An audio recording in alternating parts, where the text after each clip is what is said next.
Anna Vincenzo's is an Italian restaurant located in Boca Raton, Florida, and the focus of Season 3, Episode 9 of Kitchen Nightmares, a reality show where a celebrity chef tries to save failing restaurants from going out of business. The owner of the restaurant, Cece, explains that her dad was a successful restaurateur for many years, and he gave her more than $300,000 to open her own restaurant. She also explains that she's self-taught as far as cooking, and that she doesn't think that there's any rules in cooking, which makes me very nervous. She also says that business was good when they first opened, but 2 years ago, business started to drop off. She says that she's currently in debt about $190,000 to her dad, which I would normally say is an impossibly deep hole to get out of, but since it's her dad and not the bank, he may give her enough leeway to actually turn things around. Gordon shows up to the restaurant and introduces himself to Cece, who promptly offers to let him try the food. As per the usual, she says in a cutaway that he should like everything on the menu. To the server's astonishment, Gordon orders one of everything, which will probably be a huge mistake, as nearly every restaurant in this show seems to think that having a million items on the menu will make up for the food being bad. When the server tells Cece to make one of everything, she tells her to go confirm that that's what he actually wanted. And after the server shows him the enormous menu with several pages, he changes his mind and orders some fish instead. When the fish arrives, Gordon complains about the presentation and tells the server to ask Cece if the fish is frozen. Cece tells the server,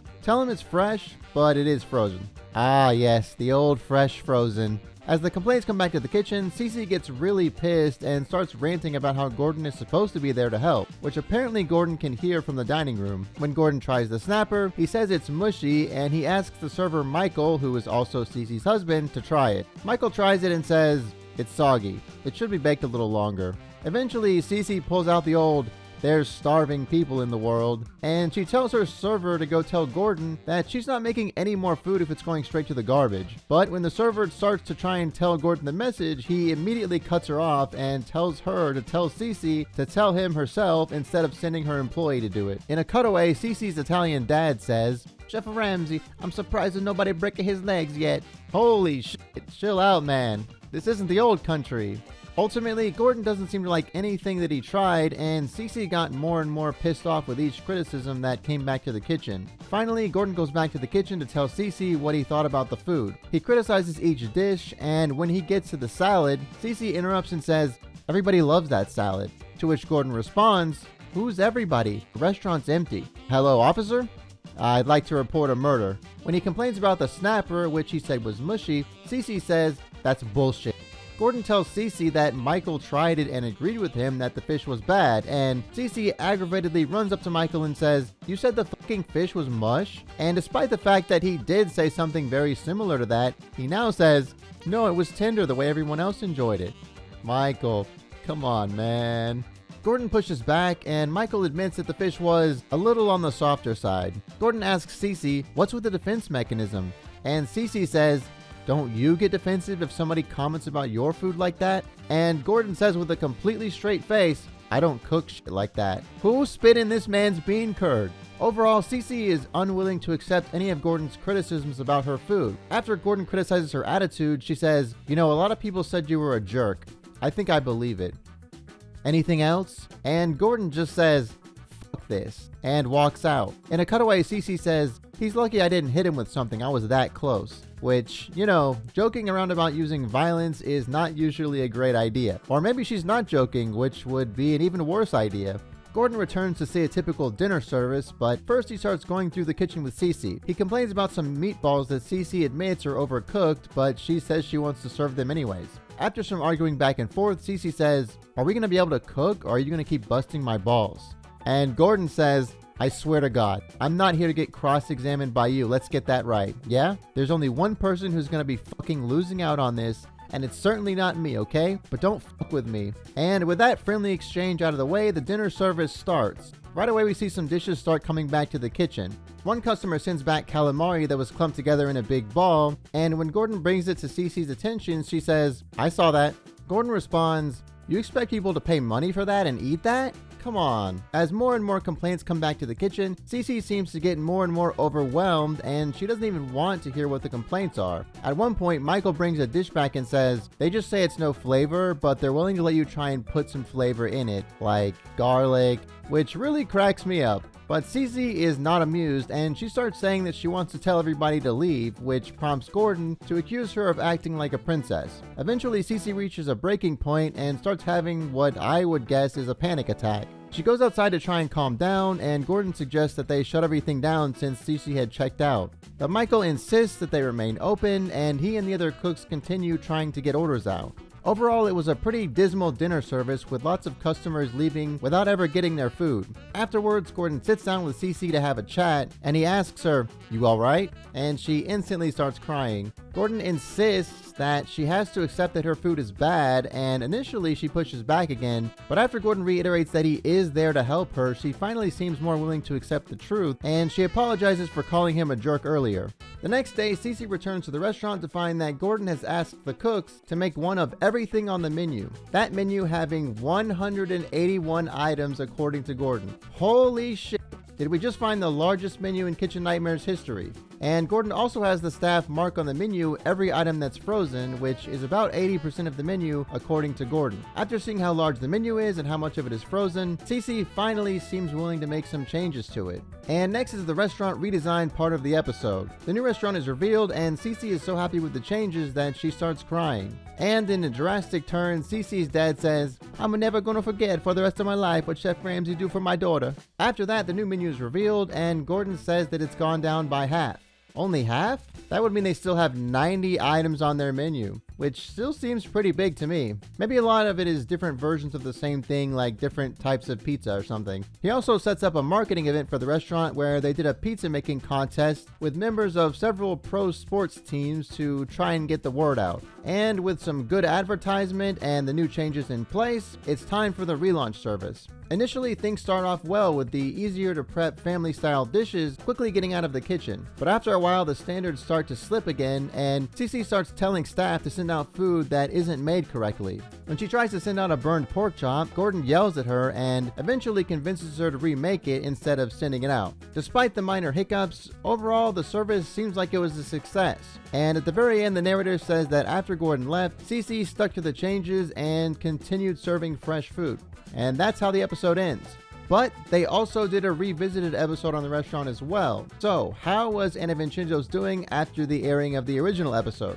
Gordon shows up to the restaurant to find that it's not the same restaurant and it's not owned by Cece anymore. In its place is a soon-to-open restaurant called Nino's of Boca 2. No relation to this guy. He meets up with one of the servers to try and find out from her exactly what happened. The server claims that right after Gordon left, Cece decided that the prices were too cheap and she raised them. And then she reduced the portion size as well. No word on the actual quality of the food though. But Gordon decides to go to Cece's house and talk to her in person next. Cece greets him at the door, and she's lost a ton of weight, which is really impressive. Gordon asks her what happened with the restaurant, and she simply says, "I sold." Gordon says that he has a hard time understanding why she did that, given that it seemed like it was really important to her during the filming of the episode. But she explains that her personal life was getting in the way of running the restaurant, and that she wanted to be able to spend time with her kid. He asks her if the restaurant was busy, and she says it was, and that they were doing good, which seems to contradict what the server said earlier. It is entirely possible that the restaurant was doing well, and that somebody with really deep pockets saw the episode and gave her an offer that was too good to turn down. But either way, it seems like she's much happier.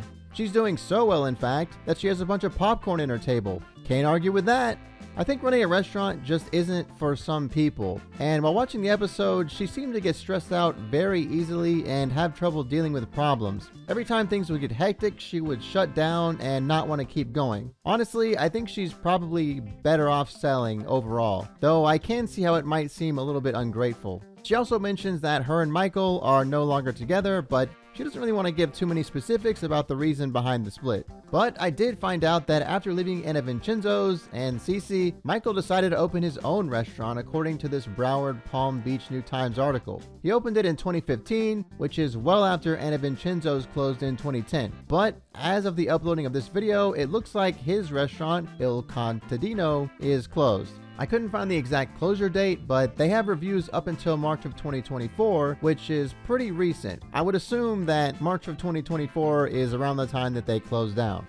I think I want to take a look at some restaurant reviews next because I'm really curious if Anna Vincenzo's was really doing well or not when it was sold to different owners. We can see on their Yelp page that they have 3.2 stars out of 5 and only 6 reviews? Why so few? That's probably not a great sign. And here is the spreader of reviews, and I have no clue what to make of this. Let's read some. The first one is from Wendy S. in December of 2008, which, keep in mind, is before the Kitchen Nightmares episode. Also, it has more grammatical errors than a political debate in the comments of a Reddit post, so I'll try and read it and correct those as I go. It reads, I had a gift certificate from here, and as it was expiring, I decided to go and see how the food was. Now, since I grew up near New York, most of my friends were Italian, and I love good homemade Italian food. I made a reservation, but since it was pretty empty when we arrived, no one bothered to ask, just seated us at a table. I asked the server for plain rolls, which arrived hot and slightly burnt, on the table.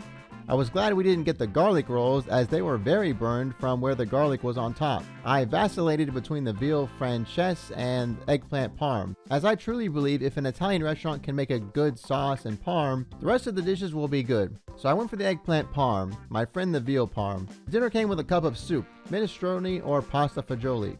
I chose the pasta fagioli and was disappointed. The broth was watery and needed to be cooked with salt. The beans and pasta tasteless. After 2 spoonfuls, I pushed it away. Then the meal came out. What a disappointment. My friend's veal parm was edible, but the sauce had a raw flavor, making it very harsh. My eggplant had been sliced so thin that by the time they breaded and cooked it, it tasted like mushed up bread. I took 2 bites and called the server over and told her this was terrible. She looked blankly at me as if no one had ever complained before and finally said, what do you want me to do? I said I would like to try the veal francese, please. She took it away just as a different server placed coffee on the table behind us, and when the woman asked for milk, replied, if I see a cow, I'll bring you some. Not sure if it was a joke or not, but not impressive. The new meal came out and it was okay. It came with very small cut up roasted potatoes, think breakfast, and over seasoned julienne, and the veal had a decent lemon flavor. The bill with a 1/2 carafe of Chianti came out to $59 plus tax and tip. They did have pizza, and maybe that is why the restaurant stays open. Otherwise, it was your standard Italian menu. The decor is charming, old world Italian. The service indifferent to rude if you are not in the joke. With all the numerous Italian restaurants in the area, I would rather even go to a Rotelli's chain than return here. Very disappointing. The very next review from April of 2009 is oddly defensive and antagonistic towards the previous reviewer, which isn't something that you typically see from a random poster. It's the kind of thing you see when the owners want to post a fake review and shit on someone who left a bad review anonymously. Just to be clear, I am not accusing the owners of posting a fake review, and I have no evidence of that. It reads, whoa, I don't know what this Wendy S is talking about in that rather scathing review. I actually grew up in New York, not near it, am of Sicilian descent, and know a thing or two about homemade Italian food. My husband and I have been to this welcoming restaurant many times with our children, and the food has been consistently delicious and fresh, and the service very pleasant. Everything from the antipasti fresco to the veal saltimbocca, not to mention the best Sicilian pizza that I have had as long as I have been in Florida. I don't know what you were talking about when you say the sauce had a raw taste. What does that even mean? Their gravy, if you were an actual Italian or have real Italian friends, you would understand this, packs a fresh flavor as it is shock homemade. That's fresh gravy, baby. Actual real tomatoes, fresh garlic, fresh basil, etc. Not that canned crap you get at those chains, i.e. Rotelli's, Carrabba's, etc. The seafood special that I had, Snapper Anna, was fresh, bright, and tasty. By the way, that Snapper Anna was literally the dish that Gordon had and said was mush, ironically. I would recommend it to any seafood lover that wants to take a break from the regular all-you-can-eat grouper specials the others constantly offer. It was a nice change. As for the service, well, they're always very amiable and accommodating to us. In fact, my young son went through a butter and grating cheese only phase on his macaroni, and the server was happy to fulfill our request. No eye rolls, no in-jokes, no blank stares. Only a pinch of my son's cheek and an understanding and empathetic, absolutely not a problem. Price-wise, I find them to be extremely reasonable, especially in this early bird special demographic. They do not skimp on quality or quantity. Ever order a veal parm and the cutlet turns out to be some chopped and formed piece of chewy rubber? Not here. It is an actual cutlet, sliced thin, tender, seasoned perfectly, and absolutely delicious. So delicious that I've actually ordered a fried veal cutlet hero, no sauce and no cheese, just breaded fried veal, a couple of cloves of roasted garlic, a drizzle of extra virgin, and some pecorino romano. Fabulous. We will be back many more times for the atmosphere. Love the open kitchen, the service, and the outstanding food. Wendy asks, get your palate checked. There is definitely something you are missing here. You have to love the accusations of not being Italian enough and the personal attacks on Wendy. After those 2 reviews are 2 more that both gave it 4 stars.